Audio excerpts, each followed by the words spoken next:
¿Se imaginan poder agarrar una tormenta eléctrica, hacerla chiquita y usarla para crear las uniones de metal más perfectas del mundo? Bueno, eso, en esencia, es lo que hace un soldador TIG todos los días. Así que acompáñenme porque vamos a construir juntos la pirámide de conocimiento para entender y, quién sabe, quizá algún día dominar la soldadura TIG. Perfecto. Empecemos por el principio. ¿Qué es exactamente la soldadura TIG? Vamos a desglosar sus fundamentos. Ok, miren esto. Esto es el corazón de la operación. Tenemos un electrodo de tungsteno, SCDI, el número 2. Pensemos en el tungsteno como un superhéroe de los metales. Su punto de fusión es tan, pero tan alto que el calor del arco eléctrico ni le hace cosquillas. Este electrodo crea el arco, que es básicamente plasma supercaliente, y lo dirige hacia el metal base, el número 6.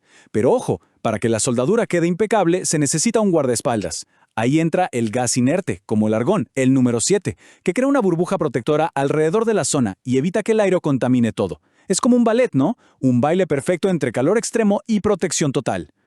Entonces, para ponerlo en palabras sencillas, la clave está en el nombre, TIG, que viene de tungsteno y gas inerte. Lo más importante aquí es que el electrodo de tungsteno no se consume, o sea, no se derrite y no se mezcla con la soldadura. Y esto es lo que le da al soldador un control increíble. Porque si necesita añadir más material, lo hace con una varilla aparte con la otra mano. Son dos acciones independientes, y eso es sinónimo de control total. Bien, ya sabemos qué es. Ahora la pregunta del millón es, ¿por qué? ¿Por qué alguien elegiría este método y no otro? Pues como todo en la vida, tiene sus pros y sus contras. Pongámoslos en la balanza. Y aquí el balance es de verdad fascinante. A ver, por un lado, lo que se obtiene es espectacular. Soldaduras de una calidad, wow, inigualable. Son tan limpias que parecen hechas por un robot.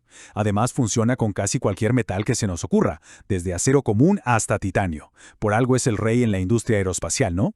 Pero claro, toda esa perfección tiene su costo. Es un proceso lento, mucho más lento que otros. Y no perdona. Un error se nota enseguida. Exige una habilidad y una paciencia que, la verdad, son de otro nivel. Ok, ya vimos el por qué. Ahora vamos al cómo. ¿Qué fierros se necesitan para hacer esta magia? Echemos un vistazo al equipo. Aquí está el panorama completo. Todo el sistema trabajando en equipo. La electricidad viene de la fuente de poder, esa caja grande. El gas protector sale de su tanque. Y en las máquinas más potentes hasta hay un sistema de enfriamiento por agua para que nada se sobrecaliente. Y todo eso, la energía, el gas, el agua, viaja por esas mangueras y se junta en un solo lugar, la antorcha, la herramienta que el soldador tiene en la mano. Y aquí está una de las diferencias clave. A la izquierda, una máquina de corriente alterna, la CA. A la derecha, una de corriente continua, o CC. Fíjense en ese componente marcado con el 2 en la máquina de la derecha. Es un rectificador. Imagínense que es como un policía de tránsito para los electrones. La electricidad que sale del enchufe de la pared es un poco caótica, va y viene. Bueno, el rectificador la ordena y la obliga a ir en una sola dirección. La convierte en un flujo constante y predecible, muy parecido a la energía que sale de una batería. Y créanme, esta decisión entre usar corriente alterna o continua no es cualquier cosa, no, es una de las elecciones más importantes que se hacen, y todo, absolutamente todo depende del metal que se vaya a soldar. A ver, con la corriente continua, la CC, los electrones siempre van en una sola dirección, como en una autopista de un solo carril. Pero lo genial es que se puede decidir el sentido de ese carril. Si usamos polaridad directa, como a la izquierda, los electrones viajan del electrodo a la pieza. Si la invertimos, como en el centro, viajan de la pieza al electrodo. Parece un detalle pequeño, ¿verdad? Pues no, el efecto que tiene en la soldadura es drástico. Y esto es clave. Cuando se usa la polaridad directa en CC, que es lo más común, un impresionante 70% de todo el calor del arco se va directo a la pieza que estamos soldando. El resultado, una penetración súper profunda y muy enfocada. Es ideal para unir metales duros y gruesos como el acero inoxidable o el titanio. Ok, uno podría pensar, si la corriente continua es tan buena para penetrar, ¿para qué queremos la alterna?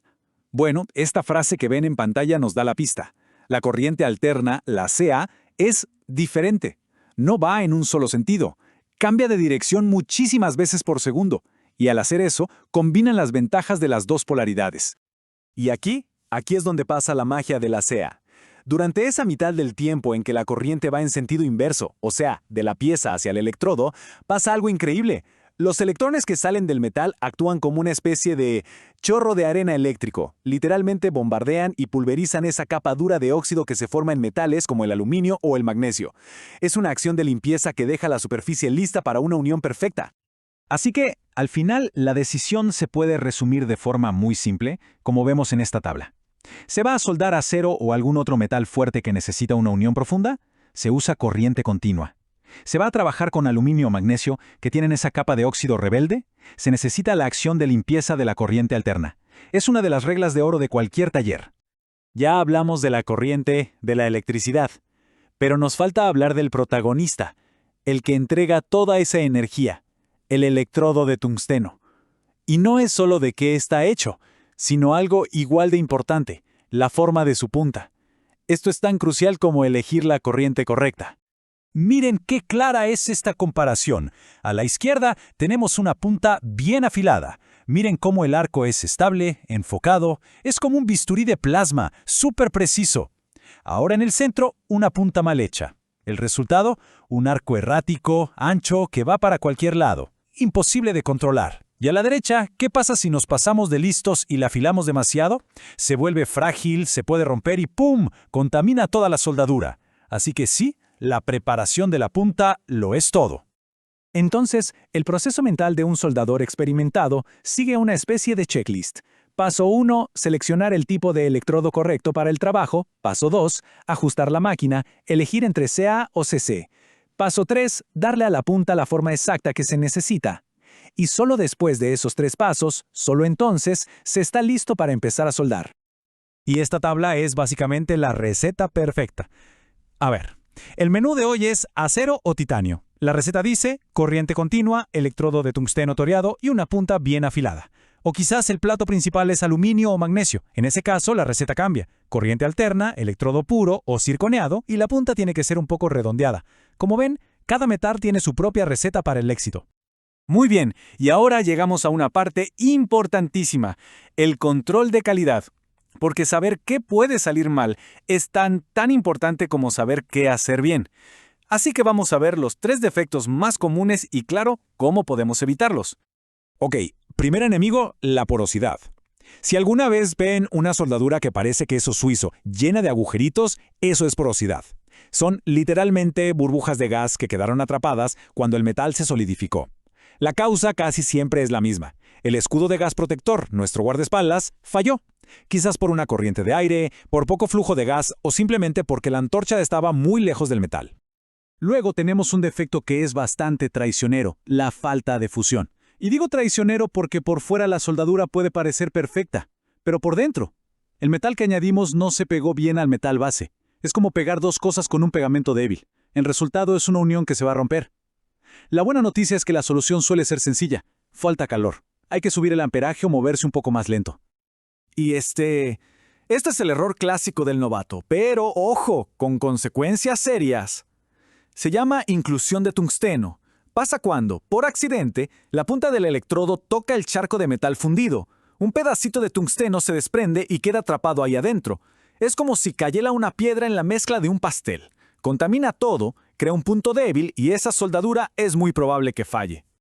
Así que al final del día toda esta pirámide de la precisión se sostiene sobre 3 pilares fundamentales. Primero, la elección eléctrica, saber cuándo usar corriente alterna para limpiar y cuándo usar continua para penetrar.